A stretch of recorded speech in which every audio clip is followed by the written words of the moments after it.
right, this one, 19 and 20, this is the perfect cube, difference of and sum of cubes. So first thing we're going to do, let's start with 216x cubed plus 125. So with the difference of squares, we could only do the difference, a minus, a subtraction of squares. We couldn't do the sum of squares. That won't factor. It will not work out no matter how you try.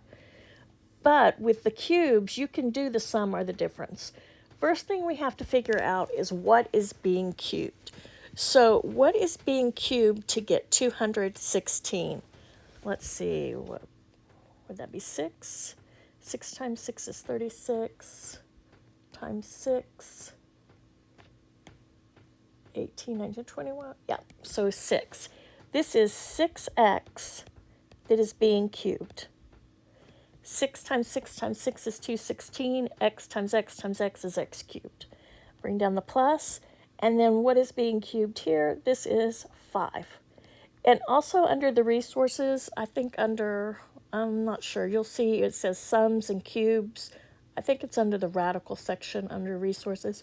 I have a chart you can print out that has all the perfect squares, perfect cubes, if that helps you.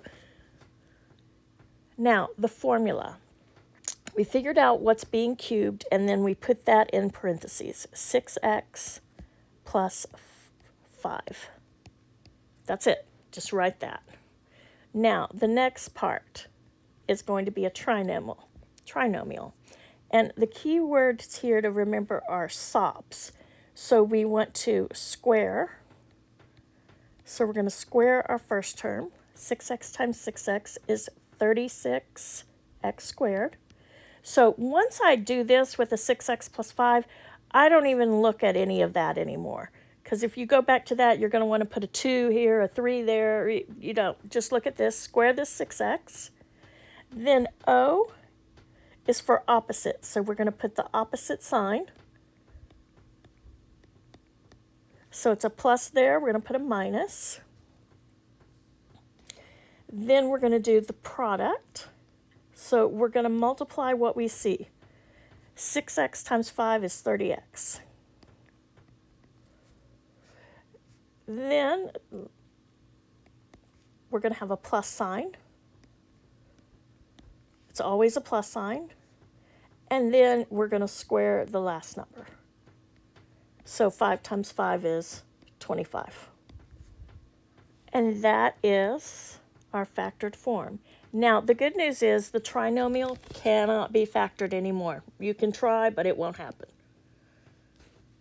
So you figure out what's being cubed, put that in parentheses, then you square the first term, opposite sign, multiply what you see together, then plus sign, and then square the last term. So let's try this next one. 27a cubed minus 64b cubed. You want to try to take out the greatest common factor at first if you see it, but with these, if you don't see it, that's okay. You can take it out later. We need to figure out what's being cubed. Well, 3 times 3 is 9 times 3 is 27. So a 3 and an a is being cubed. Notice the exponents on these variables have to be a multiple of 3. 3, 6, so forth. There usually be 3, I think I've noticed in all of these. I haven't seen any with a 6 yet. Then bring down the minus. 64, that's a 4 that's cubed. 4 times 4 is 16 times 4 is 64. And a b. Again, use that chart if you need to, or use your calculator. So to figure out our first binomial of our answer, we're just going to write 3a minus 4b. Notice there's no exponents involved in that. It's just what we see there. Now we're going to do SOPs. Square. I'm going to square the 3a. 3a times 3a is 9a squared. Don't put 3 squared a squared. No, go ahead and multiply out the 3 squared. 3 times 3 is 9. A times a is a squared. Opposite sign, so now a plus. Multiply what you see in the parentheses here together. 3a times 4b, that's 12ab. And notice you don't have to worry about the sign because we already know it's the opposite sign. This is always a plus on the end. And 4b times 4b is 16b squared. Don't forget that, b squared. So that is our difference of cubes factored.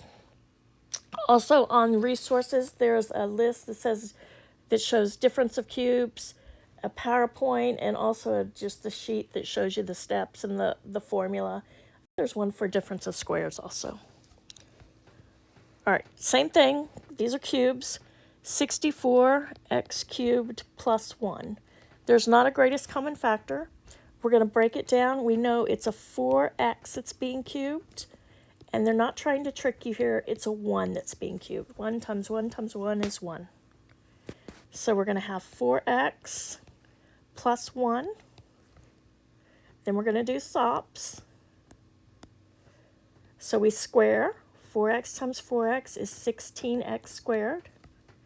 Opposite sign, so a minus. Product, multiply everything together. 4x times 1 is 4x. Plus sign.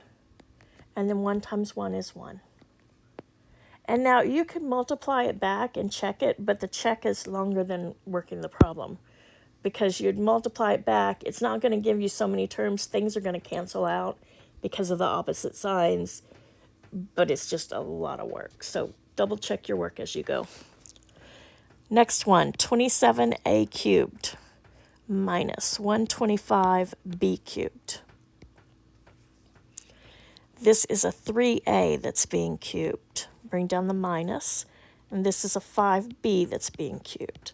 So you'll notice it's the same numbers used over and over because they get large rather quickly because they're being cubed.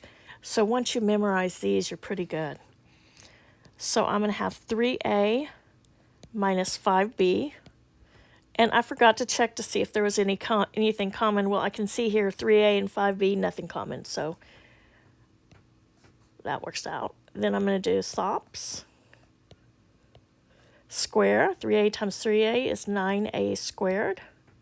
Opposite sign, so that's going to be a plus. Product, 3a times 5b is 15ab. Plus sign always. 5b times 5b is 25b squared. So there is my answer. Please take a picture of anything you have a question over, email me, or if there's certain problems you want me to work with numbers that you're using, just let me know.